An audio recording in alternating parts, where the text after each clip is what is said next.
Magura শালিখার Madhukhali two Shimulia ৩ kilometre কাঁচা রাস্তা পাকাকরণের দাবি জানিয়েছে এলাকাবাসী। মধুখালী গ্রামের পিরাজের ভিটে হইতে শিমুলিয়া গ্রাম পর্যন্ত প্রায় ৩ কিলোমিটার রাস্তা দীর্ঘদিন ধরে কাঁচা রয়েছে।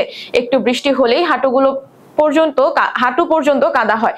বিভিন্ন গর্তে পানি জমে চলাচলের অনুপযোগী হয়ে যায়। এই রাস্তা দিয়ে গ্রামের বা আশেপাশের গ্রামের শত শত লোকজন প্রতিনিয়ত চলাচল করে। এই রাস্তার দুই পাশে রয়েছে বড় বড় মাঠ, যেখানে পাট ধান সহ বিভিন্ন প্রকার ফসল উৎপাদন হয়। কিন্তু বর্ষার সময় পাট আনতে কৃষকদের খুবই কষ্ট হয়। কাদার কারণে ভ্যান বা অন্য কিছুতে পাট আনতে পারে না।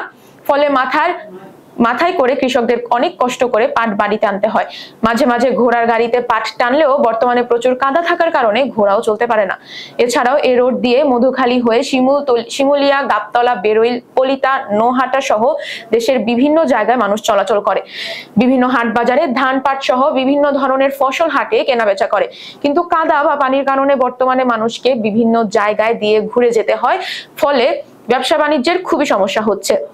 ইতিপূর্বে বিভিন্ন সময় এই রাস্তা পাকা হবে বলে ওয়াদা করলেও আজ পর্যন্ত কোনো কাজই শুরু হয়নি। বর্তমানে মধুখালী গ্রামের পিরাজের ভিটে একটি ছোটখাটো বাজারের মতো। ঠিক সেই জায়গায় রাস্তায় বড় বড় গর্ত হয়ে মানুষ মোটেই চলাচল করতে পারে না।